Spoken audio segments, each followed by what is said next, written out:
ఎట్టకేలకి లగచర్లకు సంబంధించి ప్రధాన నిధుడు సురేష్ ఇవాళ కొడంగల్ కోర్టులో లొంగిపోయినటువంటి నేపథ్యం కనపడుతుంది. దాదాపు 8 రోజుల పాటు సురేష్ కోసం పోలీసులు చాలా తీవ్రంగా గాలింపు చర్యలు చేపట్టినప్పుడు కానీ ఇవాళ అనూహ్యంగా కోర్టులో ఇవాళ 3 గంటలకి సురేష్ ప్రత్యక్షమైనటువంటి నేపథ్యం అయితే కనపడుతుంది. ఇప్పుడు మనం విజువల్లో కూడా చూస్తున్నాం కొన్ని.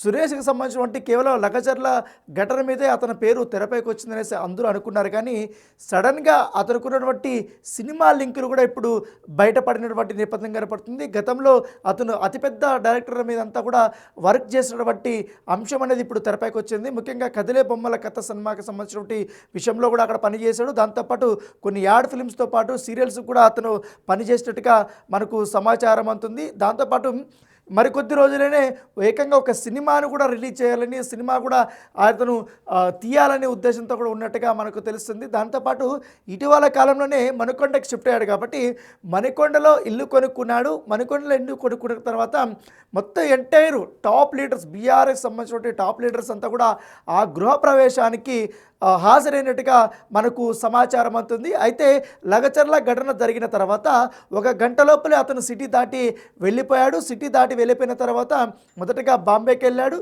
బాంబేకి వెళ్ళిన తర్వాత అతను పూణేకి వెళ్ళాడు. పూణే నుంచి మళ్ళీ గోవాకి వెళ్ళాడు. తర్వాత బెంగళూరుకు. ఇట్లా 4 ప్లేసులు కూడా అతను తిరుగుతూ ఉన్నట్టుగా మనకు సమాచారం అందుతుంది. ఇప్పటికే సురేష్ మీద లుకౌట్ నోటీసులు కూడా పోలీసులు జారీ చేసినటువంటి నేపథ్యంలో అతను మరొక కంట్రీకి పారిపోకుండా పోలీసులు చర్యలు తీసుకున్నారు.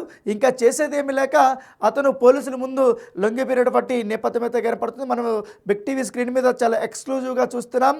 అతను ఇటు రామ్ గోపాల్ వర్మతో దిగినటువంటి ఫోటోలు, దానితో పాటు అతను కృష్ణవంశీతో దిగినటువంటి ఫోటోలు అవన్నీ కూడా ఇప్పుడు పెద్ద ఎత్తున కూడా వైరల్ అయినటువంటి నేపథ్యం అయితే కనపడుతుంది. లగచర్ల దాడి ఘటనకు మొత్తానికి కూడా సురేష్ డైరెక్షన్ ఇచ్చాడు. దాంతోపాటు పట్నం నరేందర్ రెడ్డి ఇచ్చినటువంటి ఆదేశాల మేరకు ఎంటైర్ ఎపిసోడ్ అంతా కూడా రూపొందించుకున్నటువంటి ఆ నేపథ్యం అయితే కనపడుతుంది.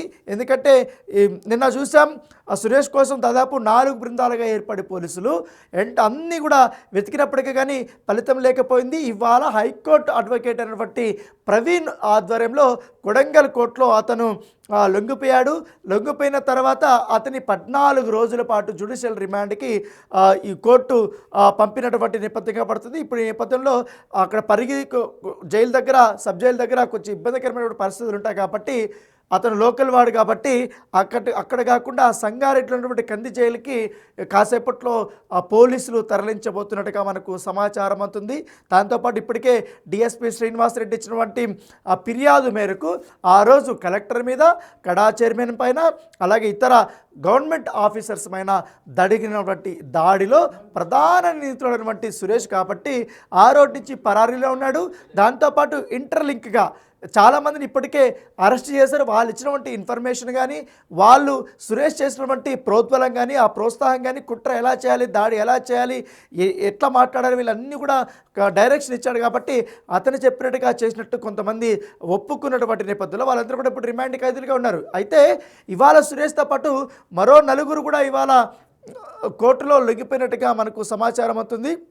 వారికి కూడా 14 రోజుల పాటు కూడా రిమాండ్ ఇవాళ కోర్టు విధించినటువంటి నేపథ్యం అయితే కనపడుతుంది. అయితే కేవలం సురేష్ ఒక బీఆర్ఎస్ నేతగానే మనం ఇన్ని రోజులు కూడా చూస్తాం. ఇప్పుడు సడన్గా తను గతంలో సినిమాకి సంబంధించినటువంటి లింకులు అనేది బయటపడ్డాయి. ఎందుకంటే కృష్ణవంశీ అలాగే రామ్ గోపాల్ వర్మ గురించి ప్రత్యేకంగా చెప్పాల్సిన అవసరం లేదు. వాళ్ళు సినిమా ఇండస్ట్రీలో ఎంత విలక్షణమైనటువంటి సినిమాలు తీసి వాళ్ళ పేరు ప్రఖ్యాతులు సంపాదించుకున్నారు. సో వారి పక్కన అసిస్టెంట్గా అతను చేసినట్టుగా మనకు సమాచారం అవుతుంది. ఎందుకంటే కొన్ని సీరియల్స్ కానీ వీటికన్నిటికీ కూడా అతను వర్క్ చేసినట్టుగా మనకు సమాచారం అందుతుంది. సో దాంతోపాటు అతని ప్రయత్నాలంతా కూడా ఇట్లా పొలిటికల్గా ఎదగడంతో పాటు ఇలా సినిమా ఫీల్డ్లో కూడా తనను నిరూపించుకోవాలనే ఉద్దేశంతో కూడా అతను ఉన్నట్టుగా మనకు సమాచారం అందుతుంది. దాని తగ్గట్టుగానే అతను ప్రణాళికలు సిద్ధం చేసుకున్నాడు. కాకపోతే ఈ అనూహ్యంగా ఈ కేసులో అతను దొరికిపోయినటువంటి నేపథ్యం అయితే కనపడుతుంది. సురేష్ సంబంధించిన కదిలే బొమ్మల కథ సినిమాకి అసిస్టెంట్గా, డైరెక్టర్గా అతను పనిచేసినట్టుగా మనకు సమాచారం అందుతుంది. దాంతోపాటు మరికొన్ని యాడ్ ఫిలిమ్స్తో పాటు సీరియల్స్లో కూడా అతను పనిచేసినట్టుగా చెప్పారు. దాంతోపాటు అతను కేవలం నటన కాదు, కేవలం ఒక డైరెక్షన్ మీద ఎక్కువగా ఫోకస్ పెట్టాడు. దానికి తగ్గట్టుగానే ఒక మంచి సినిమాని తొందరలోనే లాంచ్ చేద్దామనేసి కూడా ప్రయత్నాలు అతను చేసుకున్నాడు. ఒక హీరోని పెట్టుకొని అతని డైరెక్షన్‌లోనే వదులుదాం అనుకున్నాడు. కానీ ఇంతలోనే ఈ యొక్క లగచర్ల ఇష్యూ వల్ల పూర్తిగా అతను ఇప్పుడు తన మీద ప్రధాన నిందితుడుగా ఉన్నాడు కాబట్టి అతన్ని ఇప్పుడు పోలీసులు జైలుకి తరలించినటువంటి నేపథ్యం అయితే కనపడుతుంది. దాంతోపాటు ఈ సురేష్కి సంబంధించినటువంటి విజువల్స్ని కొన్ని మనం బిగ్ టీవీ స్క్రీన్ మీద ఎక్స్క్లూజివ్గా చూస్తున్నాం. సురేష్ అక్కడ ఉన్నటువంటి గ్రామస్తులతో మాట్లాడుతున్నటువంటి అంశం అదే వీడియోలోనే రైట్ సైడ్లో వికారాబాద్ ఎస్పీ నారాయణ రెడ్డి ఉన్నాడు. దాంతోపాటు స్థానిక పోలీసులు ఉన్నారు, కింద గ్రామస్తులు అందరూ కూర్చున్నారు. వాళ్ళ మధ్యలో సురేష్ అక్కడ గ్రామస్తులతో మాట్లాడినటువంటి పాత వీడియోని ఇప్పుడు బయటకి వచ్చినటువంటి నేపథ్యం అయితే కనపడుతుంది. ఎప్పటి నుంచో కూడా సురేష్ రైతుల ముసుగులో వాళ్ళకి న్యాయం చేపిస్తారని చెప్పి అతను ఈ కుట్రంతా లేపాడు. ఇప్పటికే పట్నం నరేందర్ రెడ్డికి సంబంధించినటువంటి రిమాండ్ కాపీలో కూడా ఈ కేటీఆర్ పేరు అనేది ప్రస్తావనకు వచ్చింది.